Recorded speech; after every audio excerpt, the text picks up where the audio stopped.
Great.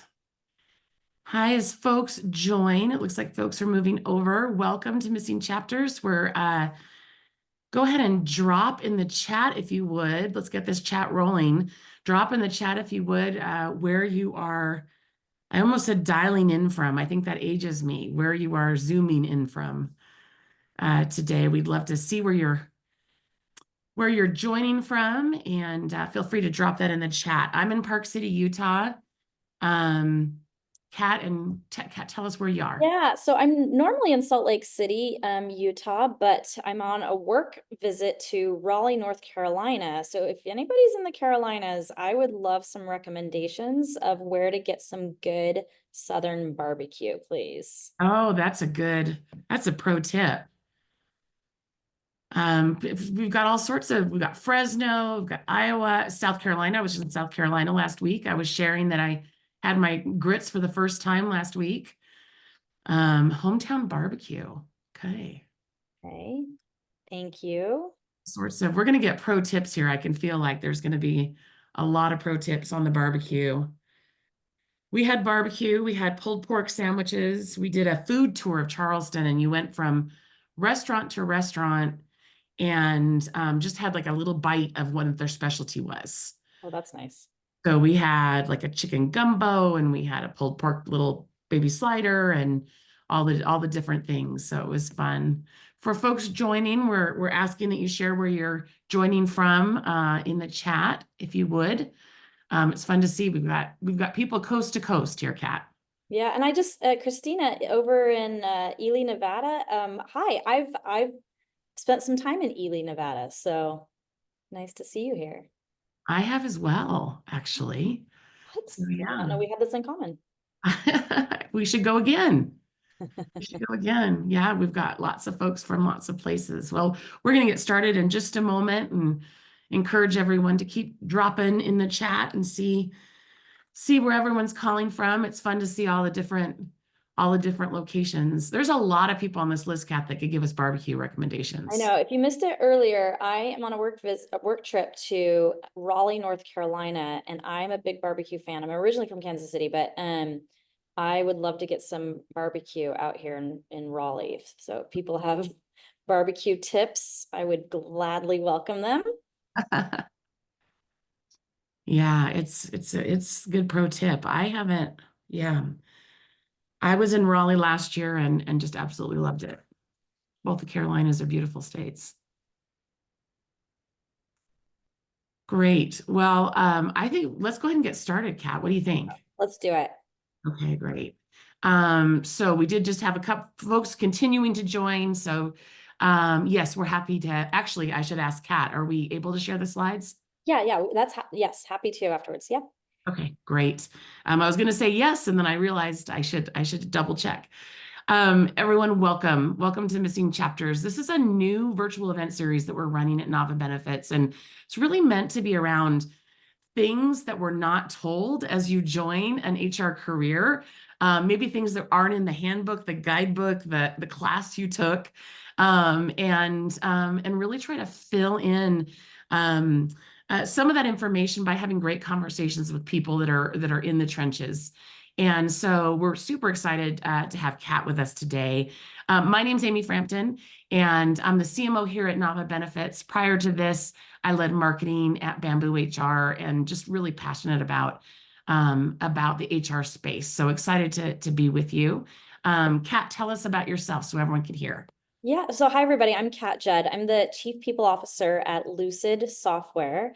And it's just a quick introduction. Lucid Software, we're a leading provider of visual collaboration software with more than 70 million users across the globe. And I've been with Lucid for 7 years and seen it through a ton of growth. It was about 200 employees when I started, and we're over 1,000 now. And I'm really excited to be here and share some of the things that I've learned along the way. Such an interesting conversation. But before we get into AI and how we all have to learn new things and get to learn new things, we're going to start with a fun fact. So, Kat, tell us a fun fact that you don't think people know about you. Oh, okay, Amy. Well, I hope you share a fun fact too. Think of one. Here's, well, you already know that I like barbecue. People, thank you for the recommendations. I'm a big film festival fan, and just recently went to the Telluride Film Festival, and it's really fun because it's in Colorado, and it's where a lot of movies like launch for their Oscar campaign, and so you get to see the premieres of that. And part of the reason I've always loved movies, but I even love them even more now because my husband is a filmmaker and he was the editor and producer of Napoleon Dynamite. So he is the cool one in the relationship for sure. Well, that is fun. I love seeing the pictures of you at film festivals. That should be my fun fact, because I like seeing the pictures. You know, you always get to wear something fun and see great movies and all those things. I was trying to think, what's my fun fact? I don't know that I always feel very fun on a Wednesday morning. But what I'll say is I've been baking bread since I was like in third or fourth grade. My mom taught me early on, and she was big, in the 80s into like you make your own bread kind of thing. This is up in Seattle. And so I actually started a business in fifth grade where it was, I guess, bread as a service. Maybe if we're in tech, we'd call it bread as a service. People subscribed, they paid me $10 a month and they got a loaf of bread every week. And from me delivered on my bike that I baked. And what was great about it is this is a business tip. My parents bought everything, so it was 100% profit. So if you can start a business where somebody else pays for everything you do, that's the way to do it. So that's my fun fact I thought of. Amy, I would sign up for that. $10 a month. I would still love to have a fresh loaf of bread from you. Yeah, I'm in. I'll ask my parents if they're in. That's Okay, great.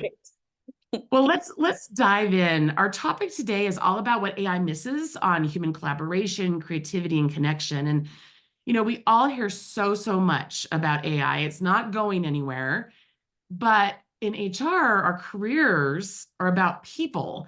And so we know there's always going to be things that AI just can't do. And so, Kat, let's get into it. How are you preparing your employees for the future? It seems like everything's changing so fast. AI is making all these waves. Super easy to get swept up in that. But as trends kind of come and go quickly, how are you thinking about those skills that will stand the test of time? Yeah, that's a really good question. And honestly, I think a lot of us are feeling really bombarded by like the million articles and TikToks and ideas for everything that we're supposed to be doing right now to keep up with the AI trends. And it's just a lot to get and sort through. I am not the AI expert and, we'll pretend to be, especially for its impact on the HR space. But what I've found to be helpful when we're talking about or is to be like talking about how to future proof our teams and our careers by prioritizing the more practical best practices that may help many teams in our company stay relevant and competitive. So as HR leaders, like that's our job, is to enable our employees to do their best work in delivering, on our unique organizational missions. And for me, one of those practical best practices is just really evaluating the ways that we can help our employees upskill and reskill regularly. So, of course, we are keeping an eye on trends to understand how shifts in in-demand skills will impact our teams in their current roles and how we can leverage and nurture these skills to best support our teams. I love the idea of kind of focusing on those skills that matter both now, but also down the road. Because Yeah. if you think about tech, and I'm not an AI expert either, even though, we have AI in our product at Nava, but certainly I'm not building it, right? Yeah. And it's hard to really understand and gauge how relevant each technology will be in 5 or 10 years, but long-term skills they're always going to be key. And so helping teams think about what's immediate and future challenges, what those skills are. I was thinking earlier today about all the tech challenges I've been in my career for 20 years plus. And as I think about that, I think about all the things, I started with email and then, but everyone was still in a room together. We had a Polycom in the middle, all of the remote and Zoom and then of course all of the software changes. Feels like thinking about long-term skills really helps you get through all of those changes. That's right. That's right. Yeah, I think one of the more like interesting sources when we're thinking about like skills and like what people need to be having to, again, like future proof and like be competitive and things like that. So thinking about the skills One really good source that I've found to be really reliable over time is the World Economic Forum Future of Jobs report. You can Google this. The most recent one was released last year, and it identified the top 10 skills for teams today. And this was a really good chat. I would love to hear if you have like in the chat. So curious, like if you were to guess, like what is a top skill for like to be like in demand for your teams today? And maybe even think of like, what would be your wish list of like, I wish we had these skills, like these are the best skills that I would need on my team today. So put it in the chat. Yeah, Um, I'd love doing there. that. I've got a list of things I personally want to work on. Can we talk about those? No, I'm just kidding. Sure. What does everyone think coast to coast? What would you put in as skills that you would want your team to have or you would want to have? Hmm. We got lots of, oh, here we go. Oh, like Stacy's heard of the World Economic Forum report. It's a good report. They don't come out every single year. They come out every couple years and do a really good in-depth analysis. Future jobs report. All right. Well, everybody's got perfect teams. I They know love it. they've got all the in demand skills that they need. Well, I'll just maybe just jump to the chase to show you what Here the we go. Here research. they're Oh, popping now. They're yeah, popping now. okay, communication, also, yeah, interpersonal skills and relationship building. Yeah, so that's really, yep, I think that's super, super important. And here's the full list. And again, happy to share these slides out with you afterwards. You can see that like these top two skills, they're focused around our ability to interpret data and navigate decisions and situations. The World Economic Forum report, they note these top two as cognitive skills. And then the top five is then rounded out by some really interesting competencies that we might not often, I don't know, interpret as business skills. So things like resilience, flexibility, agility, so the ability to adapt and be resourceful, strong problem solving skills. Another one is motivation and self-awareness. That's referring to our initiative and our mindfulness of a situation, our ability to influence those situations. And I love this other one about curiosity and lifelong learning. Looking at how eager we are to learn, sort of like that growth mindset. People have, coined that phrase. And, do you have that growth mindset? And those skills, that group, the World Economic Forum, they call those self-efficacy skills. This means a person's belief in their ability to complete a task or achieve a goal. As you can see, these top skills are mostly focused really on these very human qualities needed to work with others. Only one of them is about technological literacy, which I thought was super interesting. And I love that Megan also put in there this active listening, for internal and external as well. Feels like so many of things, active listening supports so many of these things, whether it's Mhm. being agile or resilience. For me, as I think about the list and just the teams I've worked with and gosh, myself, resilience is something that I tend to talk to my teams about because it's just such a fast moving world. If you're working in a growing business, which, most of us or all of us are, like having that self-awareness around where you are and then that resilience, those feel to me like two that really call to me on this list. Yeah, yeah, that resonates with me as well. And I also think it's really interesting that the World Economic Forum's research showed that while training workers to utilize AI and big data it will be prioritized in these next 5 years. I'm not trying to discount like that's off the table. So that is moving along, being prioritized, but it still ranks behind many of these other skills that have been in the top 10 list for several years now. It's been a fairly stable list. They've kind of, I don't know, like divided it out and made little tweaks here and there. But so these skills, they've been trending for a while, but AI has made, in my mind, these skills even more necessary, right? Because even as, technology and market trends evolve, these cognitive and self-efficacy skills, they remain a top priority now, and I believe still will be in the future. That's what they're saying as well. And it can be a massive competitive differentiator for individuals as we look at hiring. So like, this is what you should be looking for hiring. And honestly, even our own careers, like these are the skills that are going to get you promoted. These are the ones that are going to help you and your team accelerate your efforts and ultimately help your company innovate and grow. So if we only focus on building AI and big data, which kind of like with the media feels like that's where there's a lot of focus, we're doing ourselves and our teams a major disservice if you only kind of focus there and don't talk about these top skills that are needed to be able to use the AI and big data.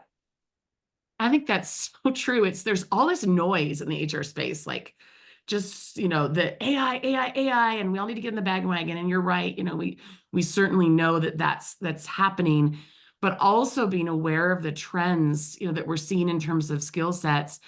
It's a balance, right? And so you as an HR leader and our attendees, building out whether it's benefits, policies, recruitment, so that they're actually sustainable and you're not making policy shifts.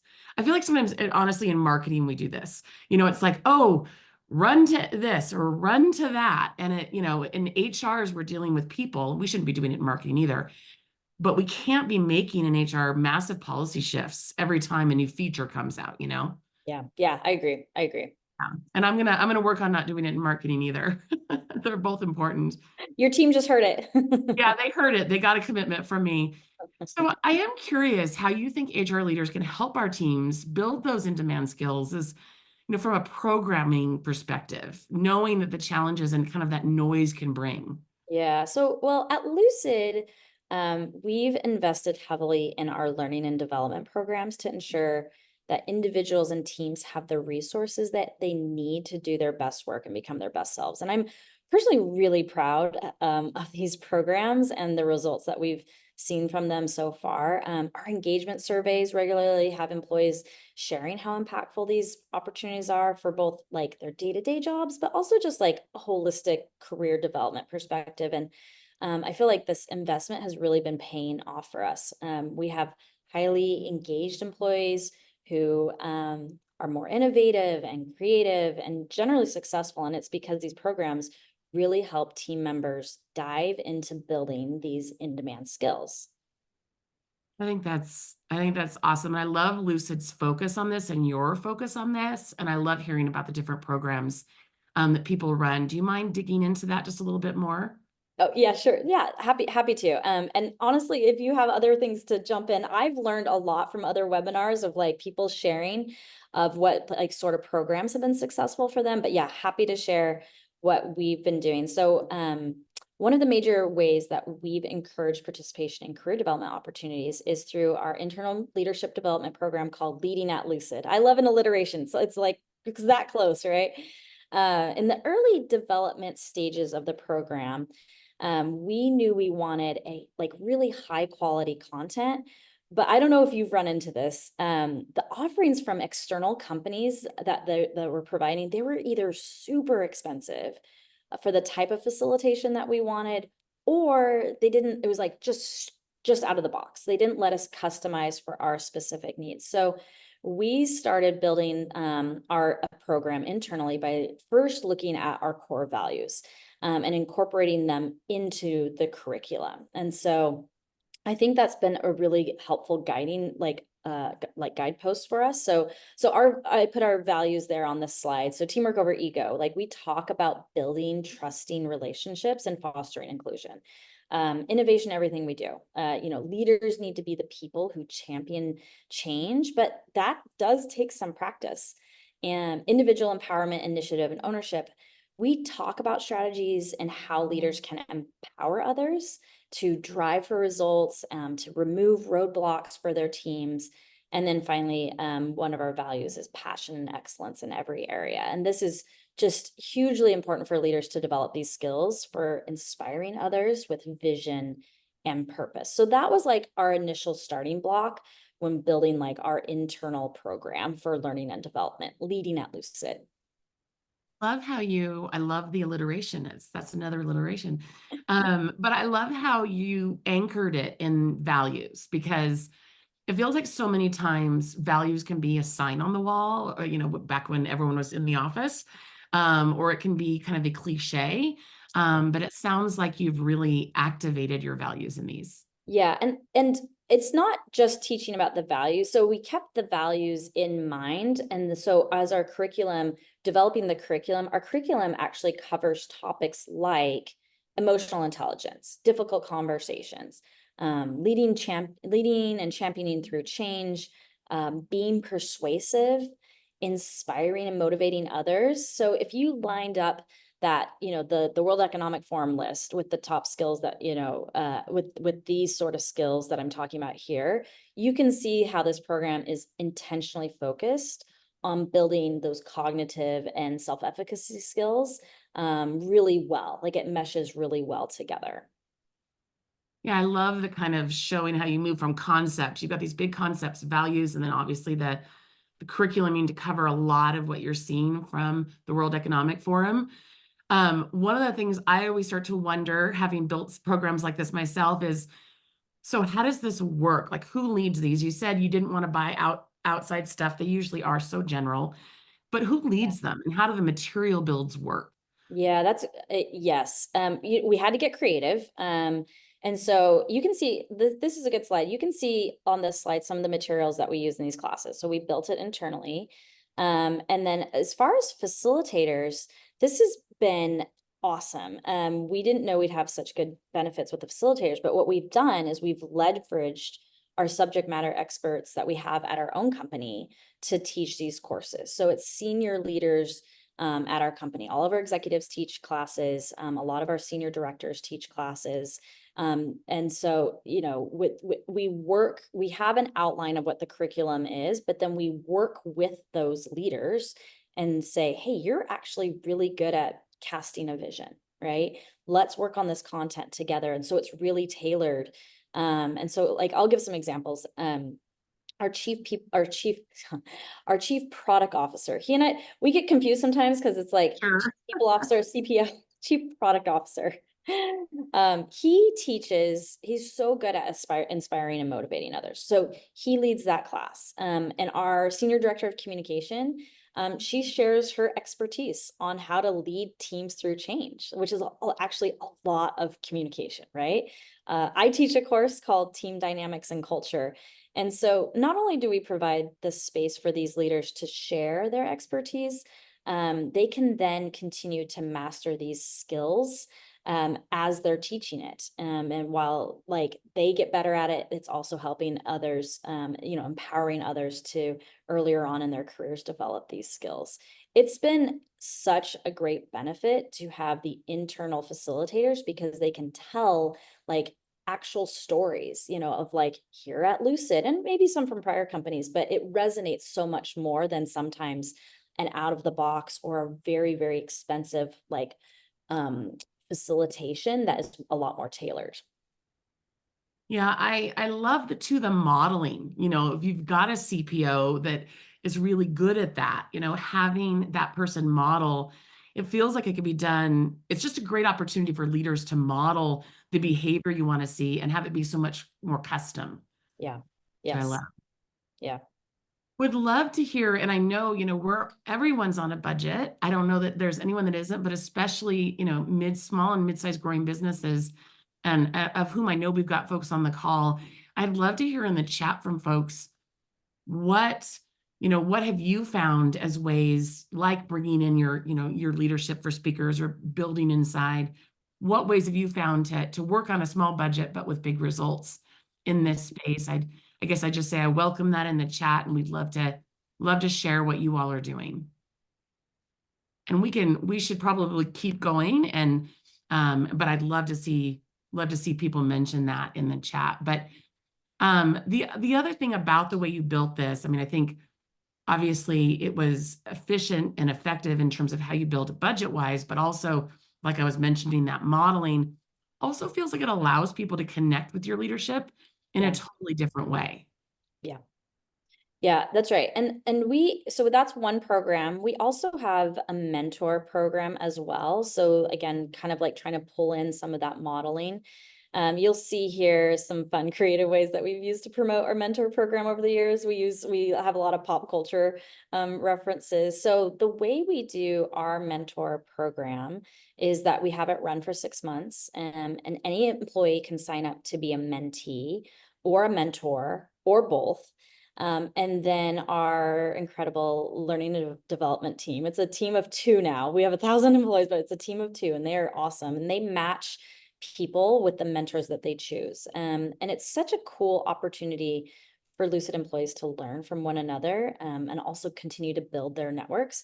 It's really sort of also, I mentioned one of our values earlier of teamwork over ego, right? It's like kind of, it brings that out as well, and individual empowerment. So like sharing what you learn, helping empower others. And even during the sign up process, the potential mentees, they set their own professional goals. Like they're like, hey, I want to get better at this, or I'm looking to learn about this. Oh, I'm interested in this totally different career over here. I would love to get some exposure to that. And so we have them set these professional development goals as we're trying to match them with the mentor to make sure that we have the biggest impact through the mentoring program. It's a very intentional program. I love that. It feels like a really important piece of teaching these skills is having these one-on-one relationships. Now, are you doing this? Are you participating in this program? Yeah, I sure am. And I'd feel like a hypocrite if I wasn't. Yeah, yeah. I personally mentor each round of the program. I like love it. I actually feel like I also learn a lot from my mentees. They come from a variety of backgrounds, all throughout the business. It's been really crucial to help our team members develop and progress in their careers. The manager relationship separate from the mentor program is obviously really important for like the day-to-day, like the incremental steps of professional development. But having a mentor just provides this different environment and opportunity for progression. I'll give an example. We had one leader that had a lot of really valuable skills, but needed to polish up on their executive presence, and also just ability to assume positive intent. Like when faced with, I don't know, like feedback or things like that, the person would just kind of take it really hard and not assume like this positive intent. And then also then would sometimes translate that and not communicate in the best way to executives, right? And so that manager really was just like, this is what you need. And so that in the mentor program, they matched this person with a mentor specifically to work on this. And like in the relationship, they were able to like workshop certain like how do I interpret this situation? How should I respond? What would you do? And it was just good having this outside perspective. Went for 6 months, and actually at the end of the 6 months, the like a lot of improvement, and the person ended up getting a promotion in the end, which is what was the hope.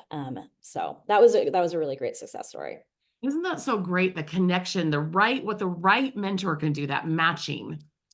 Yes, yes. And then there was a question in the chat. Are the mentors trained or just conversations between the two? There is some training for the mentors. There's a whole mentor guidebook. And then throughout the 6 months, we use Slack, so our internal messaging system. And so there are kind of like pro tips that all the mentors are like registered on that Slack channel, pro tips that are like dropped into that channel also as reminders like throughout that. That's a great question. There's a comment from Stacy about, folks working in a care facility environment, which is, I would think, a very urgent, slash stressful environment. Mm. Um, and she's looking for local kind of emergency responders to talk about impact. I do think that mentors that can help you see the impact that you have, and where you can, either grow, or positive impact. I've also seen that work with customers. If you have someone who's in engineering and you need to inspire and help them to move forward. Sometimes hearing from customers, and in Stacy's example, emergency responders, like, what impact am I having? Yeah. And that feels like a place of mentorship can help, or just external partnerships. Yeah. Yeah. I totally agree. Like about the impact. Yeah, mentorships can be so valuable, like around the impact, but as well as just like identifying and like helping to work through like skill gaps, like that's like more of the traditional that we talked about. I love that. And I'm sure you do a lot of informal mentorship. I get asked, by groups that I work with sometimes to help mentor, but I love this more formalized programming. You talked about the training Mhm. as well. And because mentors have such an important role in our lives, and it's different than, that manager relationship. Your manager certainly can and should be giving you feedback, both, gaps and positive feedback. Mhm. Although all feedback, should be positive. But also it's just different, and it's crucial to our skills development to have a different person outside of our manager do that. That's right. Yeah, yeah, exactly. And that's what all of our programs focus on, is making sure that our employees get the development support from, experts, from mentors, even from their own managers, of course. Yeah, it's learning how to be a good manager is something also that I think mentors can really help with. Like, something I've leaned on for when as I've become a manager and grown teams. How do you think about mentorships with your new managers in particular? Yeah, that's that's a great question. We've invested a lot into our manager development to make sure that they have the resources that they need to be able to build the teams. We have a lot of first time people managers at Lucid. A lot of them were like individual contributors. They did really well as that, and then they got promoted up, which is a totally, different skill set. And so it's just been really key for us to establish our values and as well as our culture of learning across the company to have some manager training. One of the ways that we provide manager training, to your question, is we do something like we call it a manager scoop session. It's a quarterly training. It's run by our learning and development team to bring our people leaders into one space to receive training on some pretty basic management principles, but it's those things that like everybody assumes but you like, since nobody's taught you, you might not know. It's just, I just firmly believe like you got to get the basics done well to be able to then create a really strong culture on your team and in your business. So with our manager scoop sessions, it's kind of you can ask all the questions you like really want to know about. We've done things like topics like the importance of one-on-ones and like how to do one-on-one meetings, how to set goals. We use OKR, so objective and key results at Lucid, but for personal growth as well as business growth. Medical accommodation process. If you're an HR leader, like you probably know it super well, but if you have a brand new manager, they might they might not even know that's a thing, right? And so obviously like performance management is always a hot topic. Team morale and engagement has been really like well attended, a lot of interest there. I feel like I could just go on and on about like the topics that we cover in those manager sort of trainings that we have. I love the discussion of the formal programs. It sounds like your team of two, your L&D team really rocks it. I'm impressed. And because managers really are the front line in helping individuals and teams be prepared to meet the kind of day-to-day unique challenges. Mhm. But I also know there's a lot of development that happens in the more like informal day-to-day work. It's those basics you mentioned, having the one-on-ones and doing, thinking about team morale and engagement, especially when people aren't together every day as much. Yeah. Um, what else can managers do to help build that culture of collaboration and learning? Yeah. Well, I think it's just really important for managers to understand their people in order to help them develop effectively. There's probably, if you're to break it down into say two components, like one is just recognizing the need for goals that both directly contribute to the business results, as well as those that maybe sit outside of the business objectives that aren't always, like entirely quantifiable. And the second is just recognizing the different strengths and weaknesses each person brings to the table, and as well as like those unique ways that they work, and try to figure out how to work best with them. It's great because everyone brings different things to the table, and that feels like you're really recognizing that through looking at those components. Yeah, and I kind of want to talk about like goals, like figuring out like these goals, like setting goals. You just really need to help your team members set both like these business impact sort of goals, as well as I've been a big believer of also set some, more like personal career development, or like those sort of goals. It's just really crucial in having this like people first approach to leadership. These sort of goals really help people not just be better employees, but also empowers them to be better, more capable people just for wherever they're at in their careers. It might be with your company, it might be at the next company. It also could help them at home, also in their communities. I mentioned before that we have this like extensive OKR, objective and key results, sort of goal setting process. We can see how the goals ladder up into the company objectives. So really business oriented. But in addition to like setting, obviously, like the business goals, I've had a lot of success of encouraging we do just one per quarter, but like set a personal OKR on a regular basis. And it's been super interesting. Like some people will set their personal OKR to be that they want to read a leadership book. And then if they're my direct report, I'll be like, oh, I'll read it with you. And then we'll have like a discussion or whatever. Right. I've had another employee set a goal of that they wanted to get at least 7 hours of sleep. And it was interesting I'll sign because up for that. there's, yeah, right, I'm a fan, right? And they wanted to be, like help them be more present during the day. Obviously that was with work, but like that affects so many other things in their life as well. So it just really depends on the person as well as the circumstances. But I've had a lot of success with setting business goals, but like also saying, hey, I really care about you. What is like one personal goal that I can also be supportive with as well? I love that. And for personal, well, for both business and personal, I find goal setting to be just a great way to make steps forward. You mentioned, people might read a book or they might try to get different sleep. I've read Atomic Habits more than once, and Mhm. somehow setting those little goals and working on it with someone, as they talk about in that book, has really helped me make steps forward. And I've seen that in folks I've mentored as well. Yeah. I'm interested, what has been one of the best personal goals you've seen someone set and reach that's really changed thing for them? Sleeping would be a great Sleeping, one. I mean, sleep unlocks a lot of things, right? Yeah. I mean, this is more of like a classic, the personal goal was to like get a certain certification. The interesting part though, the certification was not directly related to their current job.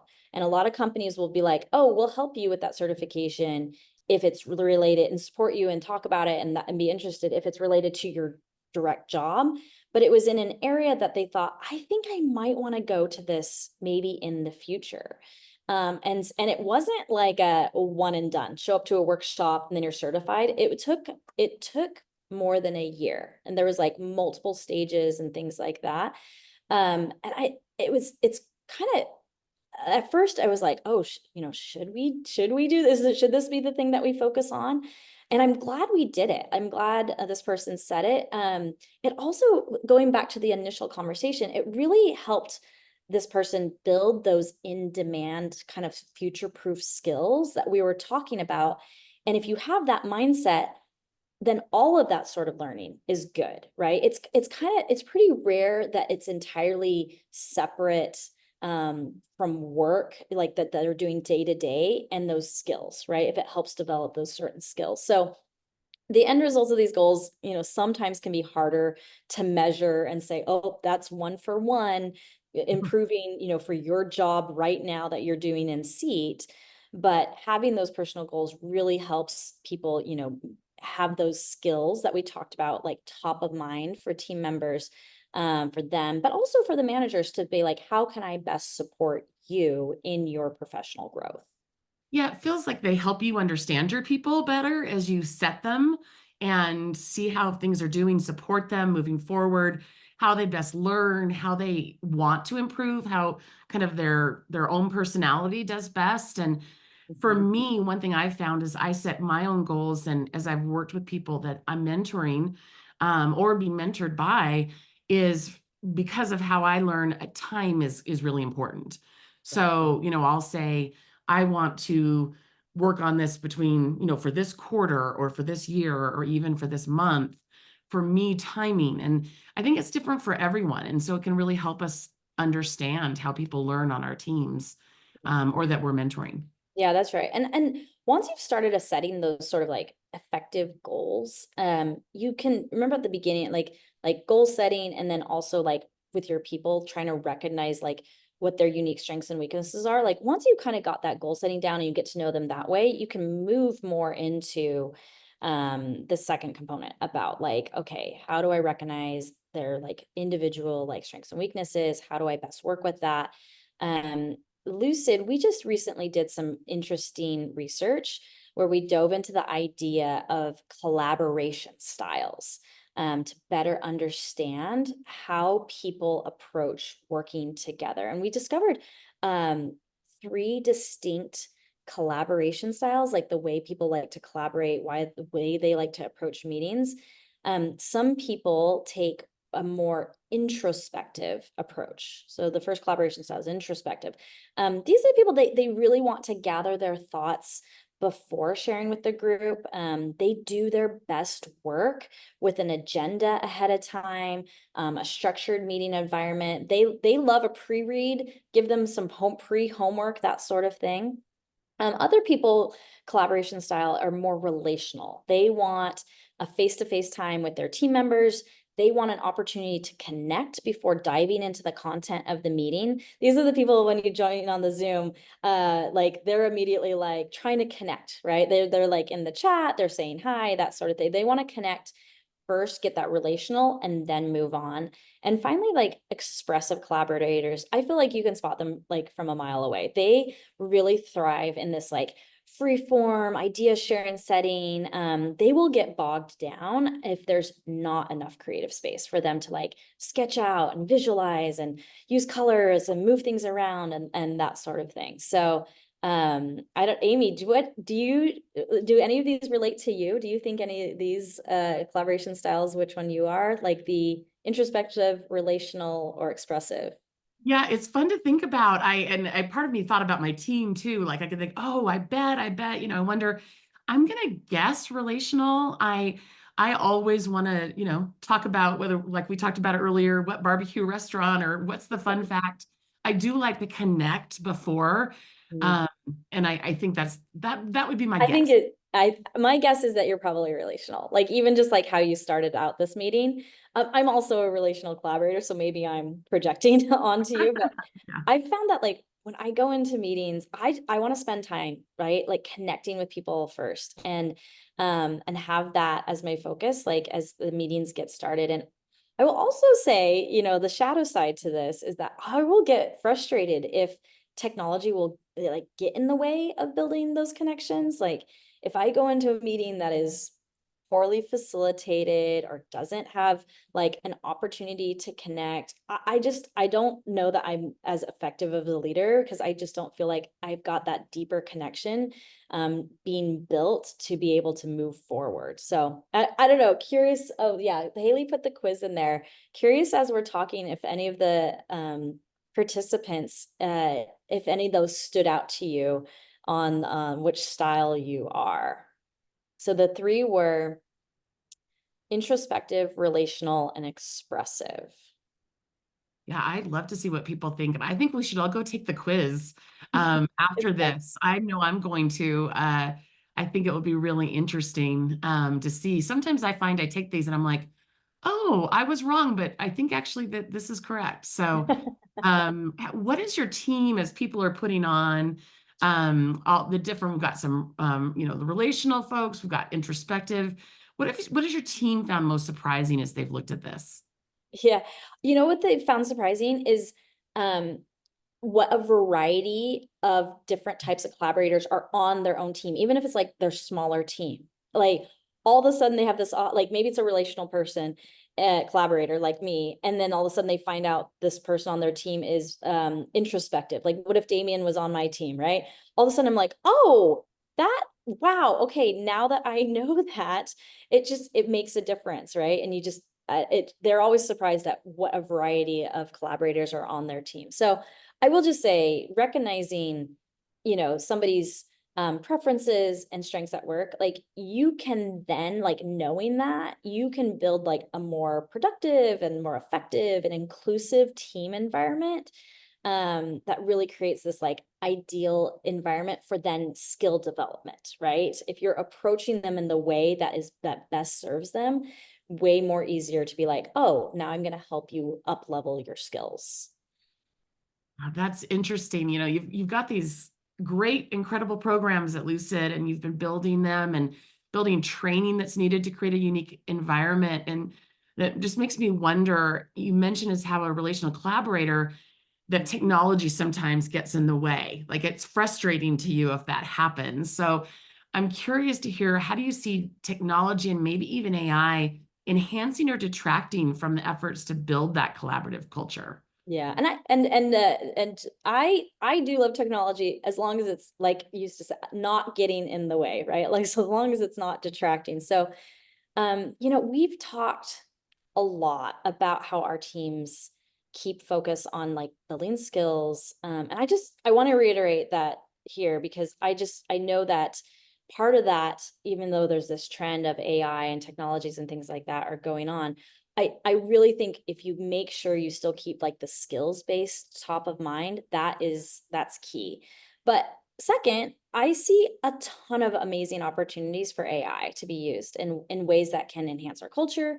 But it really, I feel like, requires just an intentional look at what you're bringing to your organization. So, as leaders, we have this responsibility to find products, I think, that are easy to learn and then also simplify the steps in our team's workflow, right? So if you're going to use AI, that is awesome, but make it a practical, like a seamless part of your team's workflow. Be really intentional about investing in the right tools and investing in implementation, or else, I don't know, you've maybe seen this with other tools, like your team will either not use it or sometimes build resentment if it's like way too complicated or requires like too much effort. So the key is to use technology that maximizes skills, and for like the needs of your team members in a way that like really enables them to bring their best selves to work, right?